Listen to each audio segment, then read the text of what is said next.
खलबली news channel में आपका हार्दिक स्वागत है। 7 मार्च को सांडवा में हुई युवा किसान जन आक्रोश रैली में सुजानगढ़ पंचायत समिति के प्रथम उप प्रधान रहे क्षेत्र के व्योवर्ध किसान जुल्म की कहानी किसान की जुबानी बुक के लेखक समाज सेवी भीम सिंह आर्य का युवा किसान आक्रोश रैली में कार्यकर्ताओं द्वारा नागरिक अभिनंदन करवाया गया। इस अवसर पर राष्ट्रीय लोकतांत्रिक पार्टी के सुप्रीमो व नागौर सांसद हनुमान बेनीवाल ने श्री आर्य को श्रीफल भेंट किया, शॉल ओढ़ाकर व प्रशस्ति पत्र देकर आर्य साहिब के स्वस्थ जीवन व लंबी उम्र की कामना की। और सांडवा डूंगरगढ़ के पीछे धनरवाड़ा ताल में मीटिंग कराई। बी मीटिंग में लोकल लेर किया आंगनबाड़ियों नरेगा घर पे ठंडे पानी को रोटी को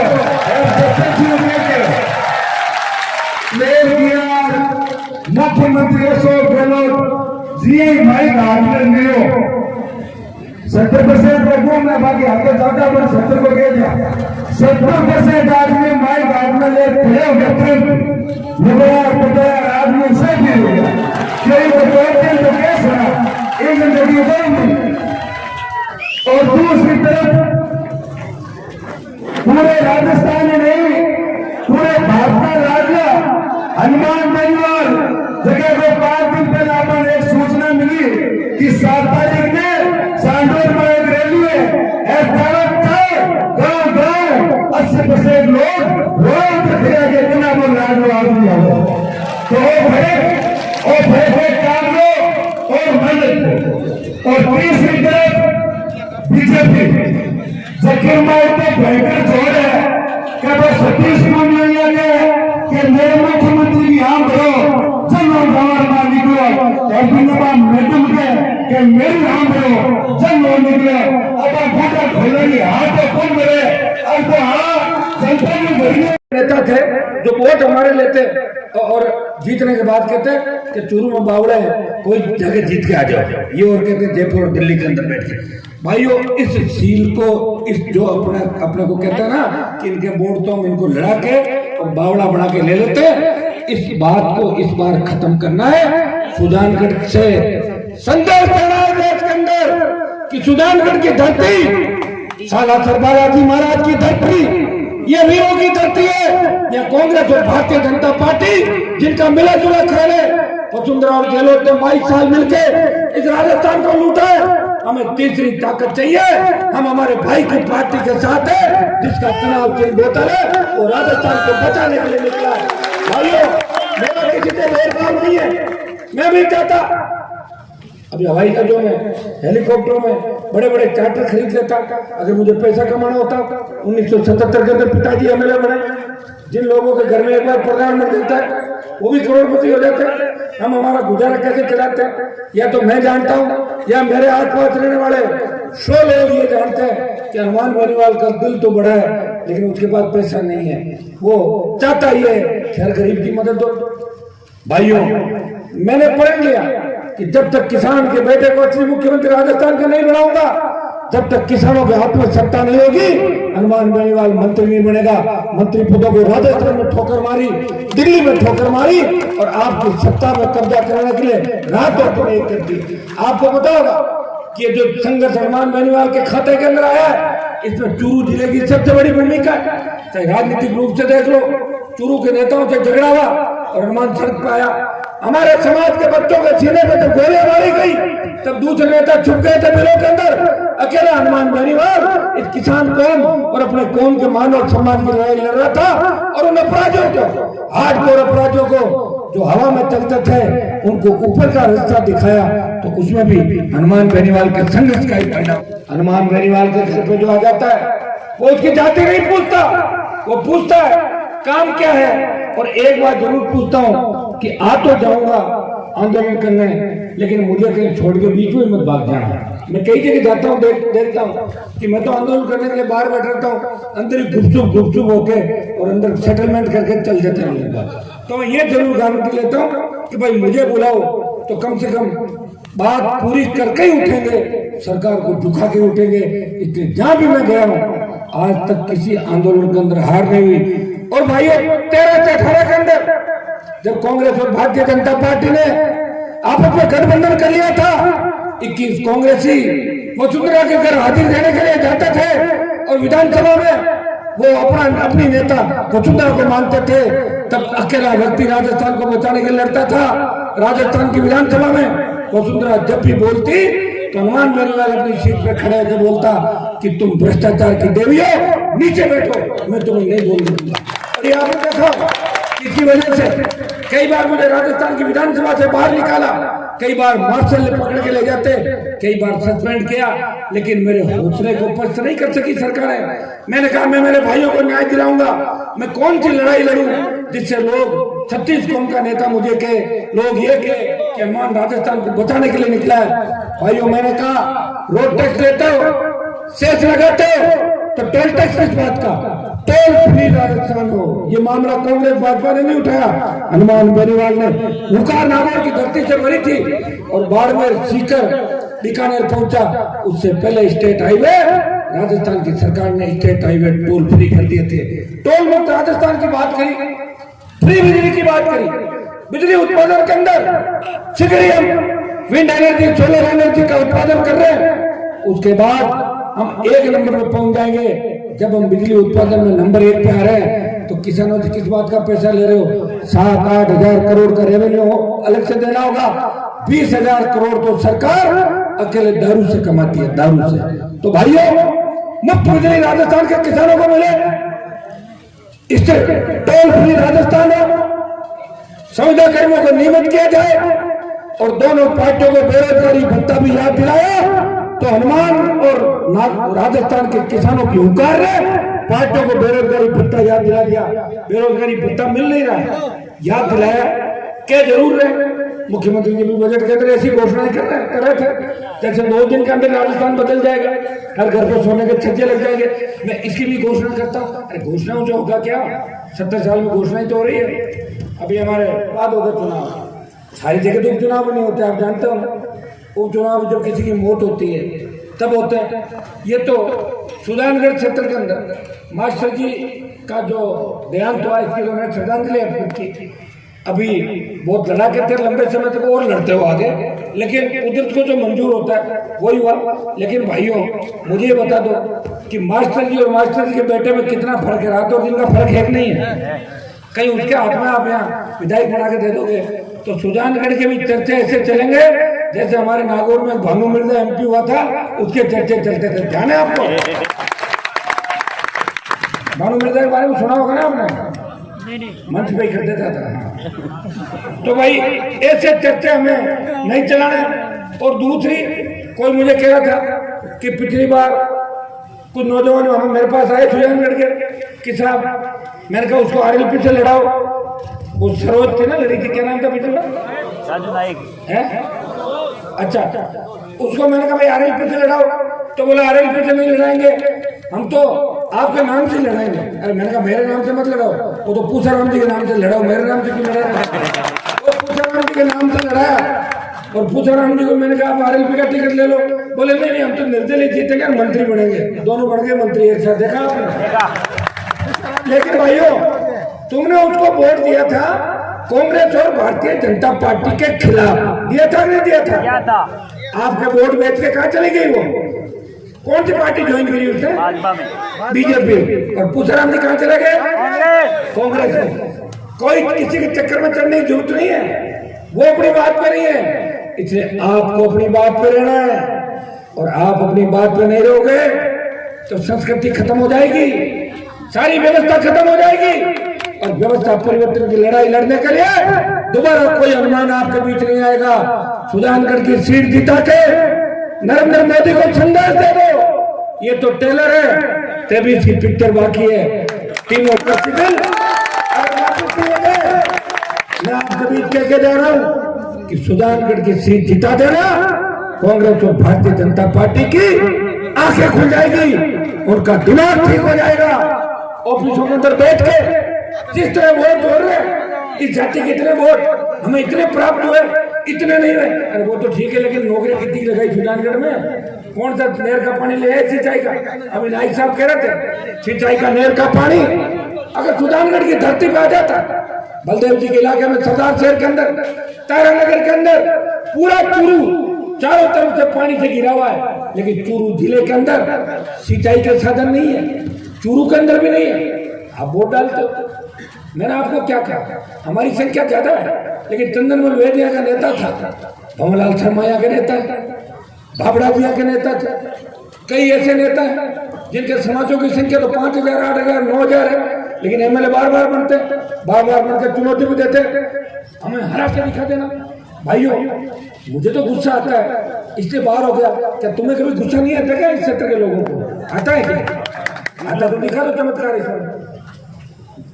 आप लोग कहते हो कि हमें तो कोई विकल्प नहीं मिल रहा है, देखिए ना विकल्प राजस्थान के अंदर राष्ट्रीय लोकतांत्रिक पार्टी का विकल्प दिया, और ये राष्ट्रीय लोकतांत्रिक पार्टी ऐसे नहीं बनी।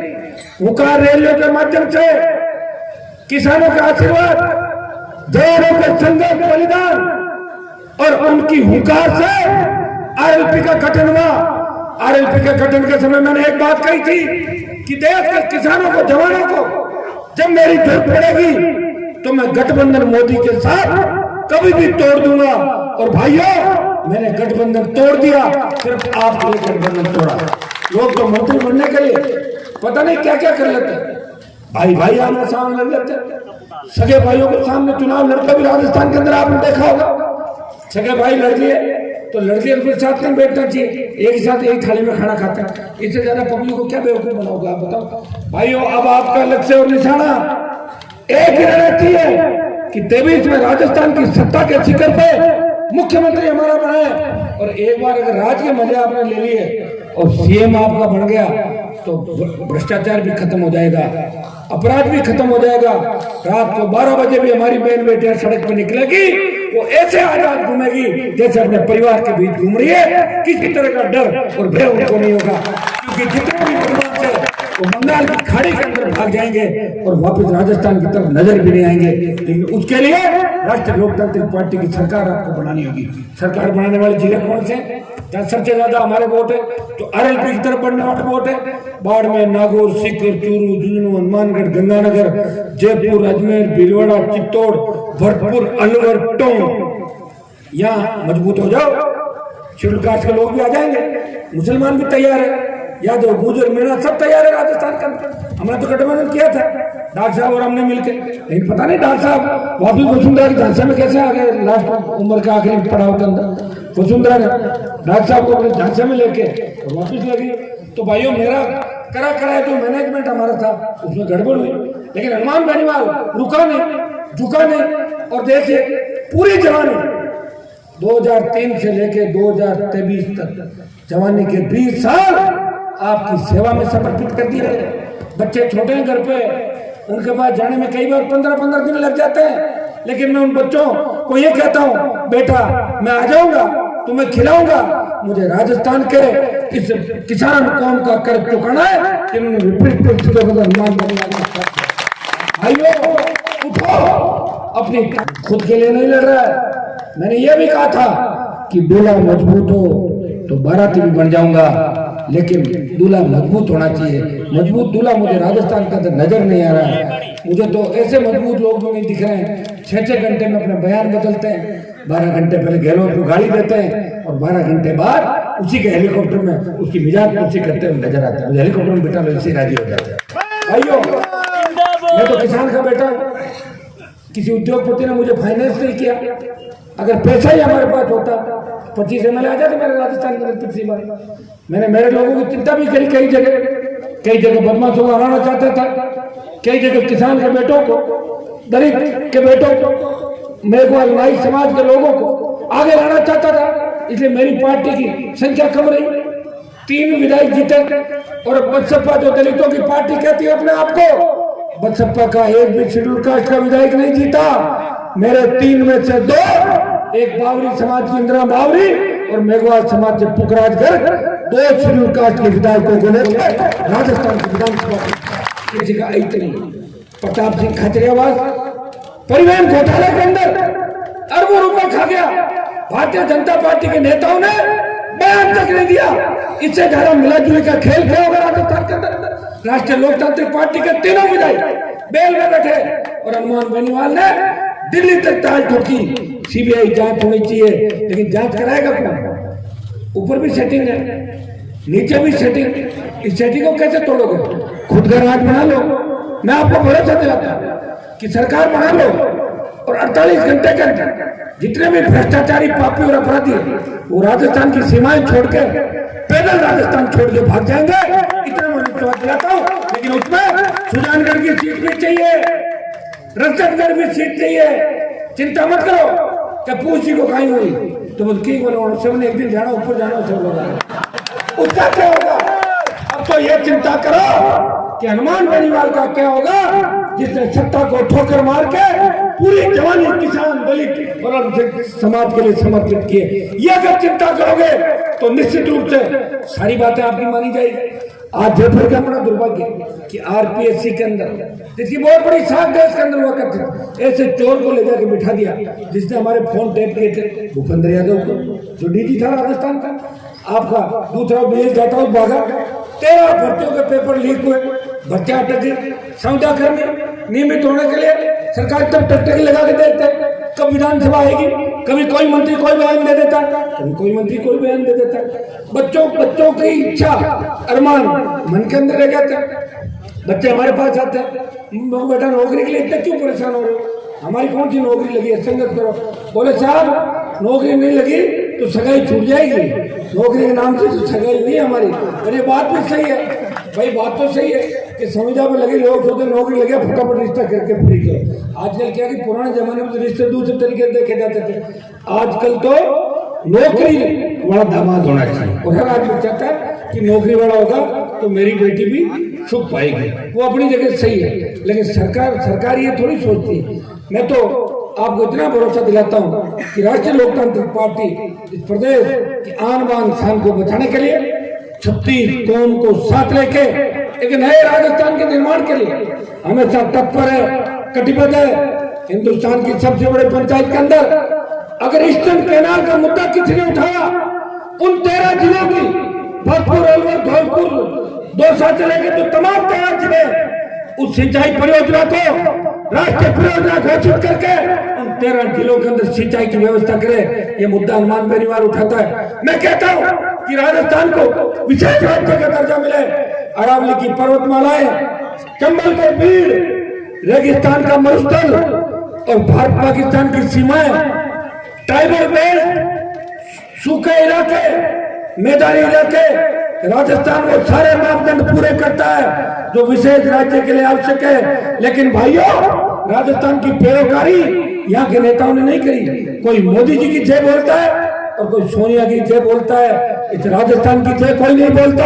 अगर आपकी जय को हिंदुस्तान की सबसे बड़ी पंचायत में बोलता है तो हनुमान बेनीवाल बोलता है कि मेरे राजस्थान को मुझे बचाना है, मेरे राजस्थान के नौजवानों को रोजगार के साधन मिले, 4 लाख खाली पद भरे जाए, बेरोजगारी भत्ता मिले, कानून का राज राजस्थान के अंदर हो, हमारी बहन बेटियां सुरक्षित नहीं है। आज तक जो घटनाएं हो रही है और घटनाओं के बाद जो फैसले आते हैं, मैं कोई हाईकोर्ट, सुप्रीम कोर्ट के फैसलों को चुनौती नहीं देता, लेकिन जो कोटा के रुद्राक्ष बालक की हत्या हुई थी उसमें हाईकोर्ट ने फांसी की सजा को आजीवन कारावास में बदल दिया। क्या करोगे? उसको जिंदा रख के जिस आदमी ने मासूम बच्चे निर्ममता से मारा, तब पूरे राजस्थान और देश के अंदर भावनाओं का सैलाब उमड़ पड़ा था। हर कोई कह रहा था कि हत्यारा हमारे हाथ आ जाए, हम उसको खुद मारते हैं। तो नीचे के कोर्ट को फांसी की सजा भी दे दी, लेकिन हाई कोर्ट को दया आ गई। अब आप बताओ, हाई कोर्ट को जिन पर दया आनी चाहिए उन पर तो आती नहीं, उस हत्यारे पर दया आ गई, बोले आजीवन कारावास की सजा में दी। भाइयों, मैं तो ये कहना चाहता हूँ कि सिस्टम सारा फेल हो गया ऊपर से नीचे तक। आप देखिए भ्रष्टाचार का आलम कोर्ट कचहरी से लेके पार्लियामेंट तक। कोर्ट कचहरी में भी जब नकल लेने के लिए जाओगे, जज साहब बैठे 100-200 रुपए लीडर को या 5 वाले को देकर आना पड़ता है। ये भ्रष्टाचार नहीं है क्या? इससे बड़ा क्या भ्रष्टाचार? कि राजस्थान की सत्ता पर आपका कब्जा हो। कब्जा बातों से नहीं होगा, समझने से होगा। अब चाहे प्रधान जी आ जाए या सरोज आ जाए, किसी को गांव में गुस्से मत देना। आपको तो एक ही चीज का ध्यान रखना है कि राष्ट्रीय लोकतांत्रिक पार्टी की बोतल का उम्मीदवार कौन है, हमें बोतल को वोट देना है। भाई हनुमान बेनीवाल आपको भी चाहे था, वोट सुजानगढ़ के उम्मीदवार को नहीं दे रहे हो, वो भगवान की मजबूती के लिए बोतल के निशान को वोट दे रहे हो। मैं धन्यवाद दूंगा। अभी पंचायत चुनाव और नगर पालिका चुनाव के अंदर जिस तरह आपने आरएलपी को मजबूत किया, नगर पालिका में बोर्ड बना, पहली बार शहरों के अंदर हमारी एंट्री हुई और पहला किसान का बेटा हूँ जिसने पार्टी बनाई आपका सहयोग से, और पार्टी चल भी रही है। वो पार्टी बनाने को कई बना गया होगा, लेकिन 2.5-3 महीने ज्यादा चली नहीं। वो अटेंशन लेके आया चलती उस पार्टी को लेकर, और 2 प्रधान और 1 समर्थित प्रधान, 3 प्रधान भी राजस्थान के अंदर बने हैं। पहली शुरुआत थी 100 जिला परिषद के उम्मीदवार लड़े आपके इलाकों के अंदर। मैं वोट की अपील करने आया था। मैं तो ऐसा व्यक्ति हूँ कि मुझे बच्चे कहते हैं आपको आना पड़ेगा भाई साहब, तो मैं चला भी जाता हूँ, और वो बच्चे कहते हैं हम तो हार गए। मैंने कहा तुम नहीं हारे हो, ये मैं हार गया। उनकी हार की जिम्मेवारी मैं ऊपर लेता हूँ, क्योंकि बच्चों को मजबूत हौसला देने की बहुत बड़ी आवश्यकता है। इसलिए मैं आह्वान करता हूँ इन चुनाव के अंदर आप संदेश दे दो। सुजानगढ़ और साड़ा पे दिल्ली तक बात चलती है कि साड़ा और सुजानगढ़ की सीटें राष्ट्रीय लोकतांत्रिक पार्टी जीत सकती है। भाइयों, अगर दिल्ली में बात चलती है तो मोदी जी तक ये मैसेज करवा दो। अब देखिए, एनडीए छोड़ना मेरे हाथ में था, लोकसभा की कमेटी ने इस्तीफा दे दिया। शाहजहांपुर का जो बॉर्डर दिल्ली जयपुर हाईवे 70 साल में कभी जाम नहीं हुआ किसी पार्टी से। अब जो लोग चौका मारना है, खूब लंबे मंत्री और विधायक रहे। मनोज की कहानी मैंने बता दी, हमारे नागौर वाले सांसद वाले। और दूसरी वाली जो है बीजेपी, पता नहीं किसको पकड़ के लाएंगे। ये तो जिसको भी पकड़ी, ये तो तय है कि भारतीय जनता पार्टी जो यहाँ पे 3rd नंबर में जाएगी सुजानगढ़ के अंदर। लेकिन 1st नंबर पे आरएलपी आनी चाहिए, 1st नंबर पे कांग्रेस नहीं आनी चाहिए। इस बात का ध्यान आपको रखना है। मैं आपको विश्वास दिलाता हूँ कि चुनाव का जैसे भी गुल मिलेगा, आप सबसे सलाह मशविरा करके, सबसे बात करके, अभी हमने कोई उम्मीदवार तय नहीं किए। अभी हमने ये बात कही है कि युवा किसान आक्रोश रैली के नौजवानों ने कहा कि हम युवा किसान आक्रोश रैली करना चाहते हैं। भाइयों, जितनी भी डिमांड इसके अंदर आपकी आई है, 2-3 दिन के अंदर सरकार से बात करके इन तमाम जो भी बड़े बड़े बिल हो, चाहे झूठी VCR हो, कैंप लगा के इन सबको खत्म करा देंगे और आपकी तमाम मांगे सरकार को माननी होगी। आज मैं कोई वोट मांगने आपके बीच नहीं आया। युवा किसान हुकार रैली के अंदर आपका करंट देखना आया हूँ कि करंट कितना है आप लोगों के अंदर, और मुझे वापस फोन आ जाएगा। और नहीं मानो तो मिस कॉल देके देखना, 1 नंबर और दे दूंगा आपको दूसरे बार तुरंत। हाँ भैया कैसे आप ठीक हो, आप जुड़ो मेरे साथ। मतलब ये हालत किसने की? ये हनुमान बेनीवाल की हुकार और राजस्थान के किसान के बेटों की ललकार ने वसुंधरा की हालत कर दी, और अशोक जी को भी गली गली घुमा दिया। अशोक जी की स्थिति ये हो गई, कल मुझे कोई कह रहा था हर 5-6 दिन में बीमार पड़ जाता है, डिप्रेशन में आ गया ना। तो सरकार गिरने लग गई थी, बेटा हार गया, 1-2 झटके। फिर जो जादूगर का खिताब था, ये तो जादूगर थे, वो ले लिया जादूगर का खिताब। इसी तरह सुजानगढ़ वालों को प्रदेश में संदेश देना है कि चूरू जिले की बाकी विधानसभा क्षेत्र सोएगा हो सकते हैं, लेकिन सुजानगढ़ जगह है। हम हमारे भाई हनुमान को, जो हमारे पड़ोसी इलाके से सांसद है, वो पूरे प्रदेश के समझ जाए। चाहे विधानसभा के अंदर था तब भी प्रदेश के लिए लड़ता था, और देश के अंदर भी प्रदेश के साथ साथ देश के किसानों और जवानों के लिए लड़ता है। हनुमान को कमजोर नहीं पड़ने देंगे। कांग्रेस भाजपा हर चीज चाहती है, किसके फर्क पड़ेगा? कांग्रेस की सरकार तो जानी नहीं, और बीजेपी के अंदर 13 मुख्यमंत्री तो ऑलरेडी है। चुनाव आएंगे तो 23-24 मुख्यमंत्री बन जाएंगे। आपने नहीं देखा हमारे सतीश पुनिया क्या स्थिति, उसके हाथ के अंदर रायते का वो ढोंगा और मिठाई का प्लेट देकर पकड़ा दी। बताओ, आपने फोटो देखी नहीं? प्लेट पकड़ा दी। आपको गुस्सा नहीं है इस बात का? कहां से मुख्यमंत्री बनाएंगे? जब आपको ये काम दिया तो वो सीएम बनाएंगे क्या? जिसको सीएम बनाते हैं उनको पुरस्कारी करने का काम नहीं देते। भाइयों, अपने भी कोई दिक्कत नहीं, कई अपने भाई कांग्रेस और बीजेपी के अंदर चिपके हुए। जिस तरह इन्होंने 4 साल आपको धोखा दिया, आप इनके चिपके रहो। मौका आते ही वोट बोतल पे डाल दो, हाथों की तरफ रहना मेरी तरफ। काम निकाल, राजस्थान बचाना है बचा लो, और नहीं बचाना है तो भाइयों 23 तक लड़ूंगा, और 23 के बाद कोई लड़ाई का ठेका मैंने नहीं ले रखा। पूरे 20 साल लड़ते लड़ते हो जाएंगे। इसे उठो, अपनी ताकत को पहचानो, एक भी चीज नजर आनी चाहिए। जब तक वोट नहीं हो, जब तक बोतल का राजस्थान के अंदर नहीं आए, हम न रुकेंगे, न ठकेंगे, न झुकेंगे, नशे की प्रवृत्ति से दूर रखे। एक ही चीज का नशा रखो कि आरएसपी की सरकार बनानी है। आप छोटी छोटी बातों में फोटो बदल जाते हो कि हनुमान जी की गाड़ी में मुझे नहीं बिठाया, हनुमान जी 10 मिनट अलग बात नहीं करें। अरे मेरी तो गाड़ी है तुम्हारे लिए, अगर नहीं बैठेगा अगली बार बिठा लूंगा, आधे घंटे बाद बैठ जाना। अगर छोटी छोटी बातों से लड़ोगे, एक फोन नहीं किया मुझे, फोन नहीं उठाया, 1000 फोन आते हैं, 100 नहीं उठा पाता, अगले दिन और कर लो, जरूरी हो तो ही बात करो। अब मेरे से गप्पे मारने के लिए फोन मत करो। भाई साहब कैसे हो, और हालचाल ठीक है, तगड़ा हो, नींद आवे को नहीं आवे, खिलाना है, इसका मतलब मुझे इरिटेट मत करो। काम हो फोन कर दो, मैसेज करो, 4 ही जगह मिलता हूँ, नागौर, जयपुर, दिल्ली में लोकसभा, और चौथा घूमता हुआ चूरू या आसपास के जिलों में मिल गया। इसलिए जरूरी हो पीछे आ जाओ। इस राजस्थान की सरकार में दम नहीं कि हनुमान के टेलीफोन को अगर काम के लिए फोन करूं और ना मिल जाए, फोन किसी अधिकारी को करूंगा तो 1 फीट कुर्सी के ऊपर उठ जाएगा राजस्थान का। ये आपकी ताकत और आपका आशीर्वाद का परिणाम है। तो कांग्रेस और भारतीय जनता पार्टी के नेताओं को झांसे मारने की जरूरत नहीं, इनको भगाओ और राजस्थान को बचाओ, ये नारा आपको देना है। मैं आश्वस्त होकर जा रहा हूँ कि सुजानगढ़ के इलाके से राष्ट्रीय लोकतांत्रिक पार्टी को नई संजीवनी आप देखे और देश के शिखर पर पहुंचाओगे। ये अपील करने आपका भाई आपको बिठाया कार्यक्रम का आयोजन करता हूँ।